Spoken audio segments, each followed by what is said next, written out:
for the very start of the game because we're seeing a lot of invasions happen, as Gojira loves to do. Just trying to get a bit of information here. Nicely done by Saxa. Toss back. Oh, they're all here all of a sudden on Beast Coast. Oh, Gojira, not like this. My guy. Nicely done. You just mentioned he likes to get aggressive early, toss back into the body blocks. All of Beast Coast surround Saxa on the drive. Of course, the blight into the Orb of Corrosion. Nine even just using that water rune to assist with getting some of those free last hits inside the small camp. Going to build up that lane, which of course, again, is just going to get harder and harder as soon as you get to your Snaking's actually going to rotate. With the Soul Assumption damage from 33, they're able to secure a pretty big kill onto Gojira. Of course, it is traded though with K1. Able to provide that damage thanks to the Whirling Axis, so it's a 1-for-1. Right now, he's sitting towards the bottom of the last hit. Oh, Snaking.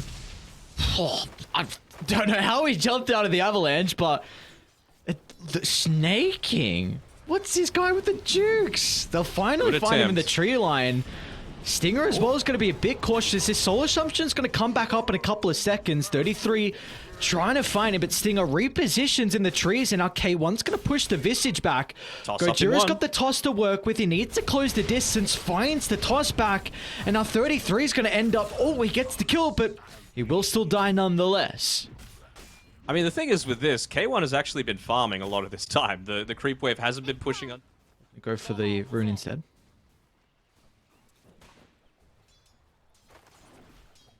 So much action. Yeah. Poor Saxa, man. He's just trying to pull them out of the lane, make as much space as possible. This boots is pretty speedy. K1's got some boots as well to work with. Oh, the courier. Oh. You would have loved to pick up a freebie there, and well, there's that mid lane that we were talking about. This is what I'm talking about, man. It's just such a really good matchup.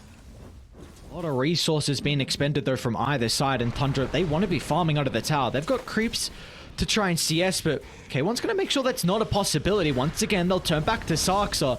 A toss closer towards K1's location, but the damage is starting to rack up onto the Troll Wallet. They're not respecting the Soul Assumption from 33, along with Snaking's 2-point in the Lightning Bolt. They'll get the first kill. It's a bit of a killing spree also given over to Snaking, and they will chase down Gojira as well. So Tundra, beautifully done. Very nice. This has to be the game with the least amount of last. I think that's the priority. Keep Snaking away from that.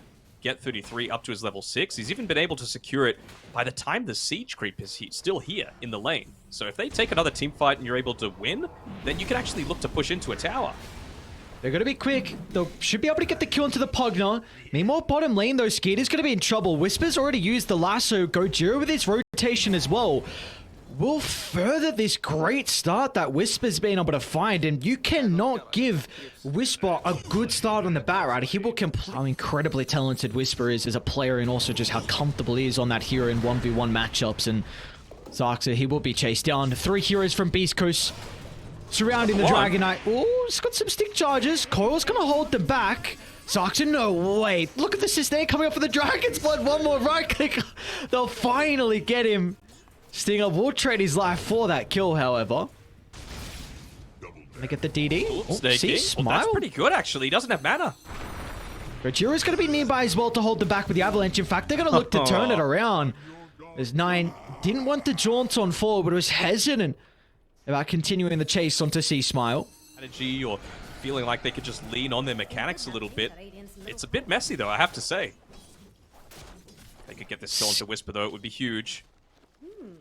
Saxa's gonna lead. They'll have the chain control coming out afterwards with the familiars. So an easy kill onto Whisper. Meanwhile, bottom lane though, Skeeter, he also will go down. He used the rage very prematurely when Gojira was just contesting the hard stack. So as soon as the rest of the team went in snaking down the bottom, they're gonna need more numbers, I believe, to get the kills. See if 33 wants to join them as well, though this Visage can put a lot of damage onto the tower if they don't respect the hero. 9's going to be able to double damage rune. The Ember Spirit's going to be cautious, but meanwhile Whisper enters the fight with the lasso. The chain control to 9 should be enough. They'll kill off the puck, and our Saxa as well. He'll be chased down with ease. Look at the damage that Whisper's pumping out. Very, very nicely done. I really want to see a replay of that fight if we've got the opportunity to, because that is MVP Tundra right now. Skeeter's capable, but certainly not the Visage. They're considering about going on Whisper bottom, but they've got to be really quick with the move because Beast Coast, they're smoking down. If Whisper can stay alive long enough, the Thunder Gods should give them the information they're moving down to protect the Bat Rider, but it doesn't matter. Tundra, they've stuck around too long. You'll get the Bat kill. Nine's in the tree line. They should be able to catch him out, though. A Remnant with the blast. Seasmart. We've got a pretty good ward on the backline to play with here. Rogero's going to be able to get the jump. A combo 1-2. They'll target down 33. He's able to get the Gravekeeper's cloak off, though, on 33, so he should be protected for the moment. And now Tundra, they're going to look to enter the fight with the AoE damage. They haven't secured any kills yet with the BKB protecting Beast Coast. They can turn it back around. 33's gone. They get the combo once again from Gojira, wrapping around on the back line. So they deal with the first life. They're going to be happy with that as Beast Coast. What a skirmish. It's all on the back of Gojira, man. He is playing so well so far. Nice kill getting on the back lines there by 9. They don't have the lasso available, but 9's running a little bit low on mana. He's got that 20 stick charges available. But look at the Gojira again, man. He TP'd towards the tier 2 tower because that was the way that he was being bullied towards by Whisper. Like, the coordination coming through from Beast Coast is just an overwhelming amount of damage. See how they're able to set themselves up. They've got to be cautious top lane as Gojira once again. I mean, this guy is everywhere. Been a part of 15 kills, soon to be a 16th as well, but the tree, that's enough to secure. Saxa? I was going to see Gojira. He's got the Infest. They're going to need more heroes here if they want to defend the tower. They're going to try and target down Stinger. An easy pick off for them. And are they going to stick around, though? Visage is starting to path his way top along with 9. Saxa might be able to get some distance thanks to the Dragon Tail, and the rest of Tundra have now connected to top, so Whisper and BKB looking to fly into the tree line. It's actually going to go for the lasso TP out. The damage, it is there. They get the kill, lasso expended as well, so an ultimate on cooldown now that Tundra could look to capitalize on. And look at this, an instant smoke. They've got a great ward to play with on the triangle. And they've got Saxa leading the way. K1, a blink forward. Seasmile's going to be nearby, but the rest of Tundra again veering their attention, joining in forces hand by hand. They'll go to K1, but he has the BKB to be able to TP out. Seasmile to be able to reduce a little bit of it, but like I was saying before, the Nullifier does feel like a great item too. He's getting really farmed. This Midas being able to keep up. Look at this, Tundra again. And they've got a fresh drums too. Again, this ward, it sees K1. BKB still on cooldown. An easy pick off another Thunder Gods. Scouts out the rest of Beast Coast positioning. A perfect maneuver coming out from Tundra. This is the Tundra I was expecting to see. You know, they're just all on the same page. They have a little bit of that draft flexibility that you weren't quite expecting. And it goes away from their like, okay, we're going to go our one strat that we've done over and over again. This is a little bit different. Again, Saxa trying to poke and force some reactions.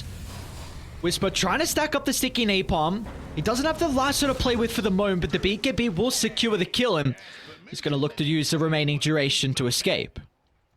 It's just a pause 4 though, right? Like, does it really matter all that much? I don't think they're going to be hurting on Tundra's side. They're like, all right, well, no BKB to deal with on bat. That means we can just continue to move on forward. Another free kill. Gojira goes down. What do we... You didn't need to expend anything for that. What do we want Tundra to be doing in these team fights? They're going to find, not even using the smoke for this. They're feeling confident that Beast Coast has never had an opportunity to go on their side of the map. How quick's the fingers? Runs straight into the park. He gets the chains. The bonus health coming up from the Infest. It might be enough to keep him alive. The lasso drop down from Whisper. A 1-for-1 to start the fight, but Beast Coast, they're running down the numbers at Tundra. They've got to be cautious, so you need to respect the damage coming up from Skeeter. Meanwhile, Saxa as well. Controls up K1. He doesn't have an opportunity to pop the battle trance. They'll turn out a Whisper. As Tundra, they lose 9 to start the fight. But there's no issues there for the Dire Boys. And that was without the BKB being popped as well onto... well, it was an inopportune use of the BKB as well. You could tell that he was waiting for that Dream Coil to come, and it just meant that they were able to burst him down afterwards. It was a really nice stun combination, again, that prevents that Battle Trance from having too much effectiveness at all. He's had to go into the Lincoln Sphere, just not wanting to get targeted by a lot of these, like, disarming, disabling spells. Gojira, jump in. They might be able to get Saxa as well. Oh my lord, that's a lot of damage coming out from C Smile. And now Skeeter, you can't chase down the Tiny. The respawn's coming up shortly. That brawling that was going on. See if Radiant look to use this cliff ward. They know it's there though. Snaking was able to bolt it down. They see Stinger. Okay. He's only first one show. A big pick off. Gojira's going to enter the river as well. Bye-bye Pugna. Found the target. And they'll turn to another easy kill as Tiny is assassinated with this fellow support. And now you've got the scaling up on Snaking as well. Nimbus with that kill.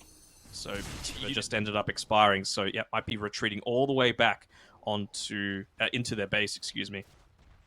Do have a freshly completed Aghanim Scepter, however, on the Ember. CEO is able to utilize this to get the back climb. Gojira is going to be able to find the toss.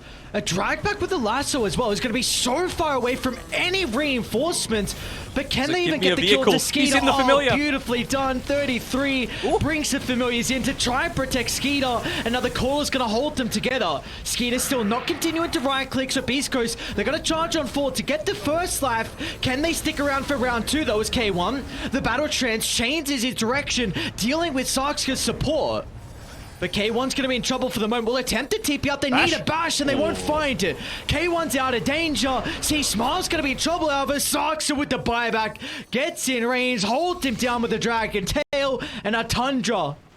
Considering about walking up the high as well, but Whisper is chilling. Lasso's up in a couple seconds if Radiant can connect. So is Dream Coil, Whisper's though. going to stalk, but they've... Yeah, dropping the Dream Coil. Stinger's nearby. Medic Pugna at the ready. The rest of Beast Coast as well, beelining to bottom. That's his BKB. K1's going to be in with the combination. Battle Treads as well, stacking up the right click. Skeeter, though, should be able to reposition. See, Smile's back alive as well, so the Ember will look to TP into the outpost 9. Has to be a bit cautious here, Chains. Silence going to be able to prevent Gojira from finding the combo. They get the last little tick of the avalanche. Oh no, 9 hung around for a little bit too long, and see Smile off the back of the respawn gave them that first control. His real name is Leon Kurillin, and he looks kind of like Krillin from Dragon Ball Z, and now he's playing the puck, so it's like he's throwing Destructo discs whenever he uses the Illusory Orb. Oh, look at that surprise factor.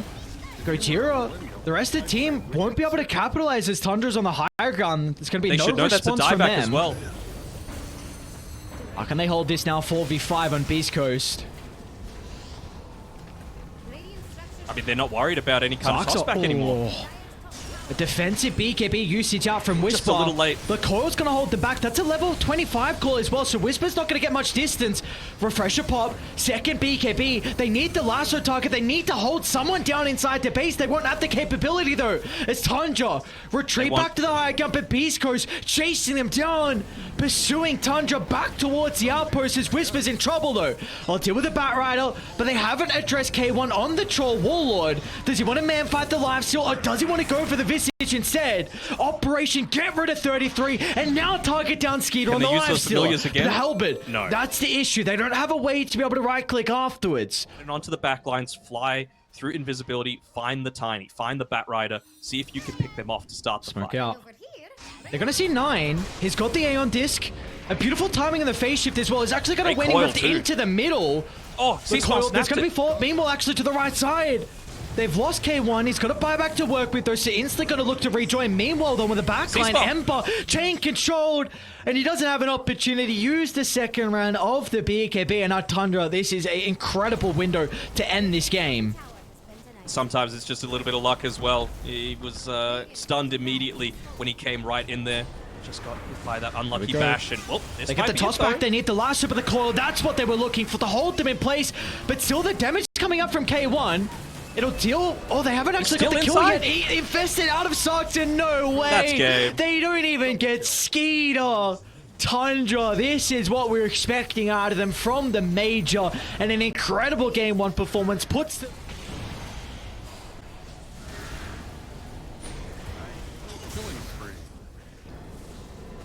Killing spree. Double kill.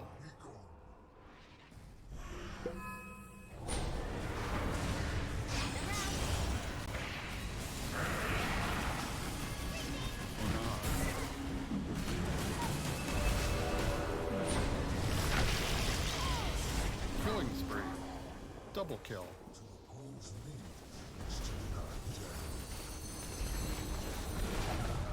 Radiant's middle tower is falling.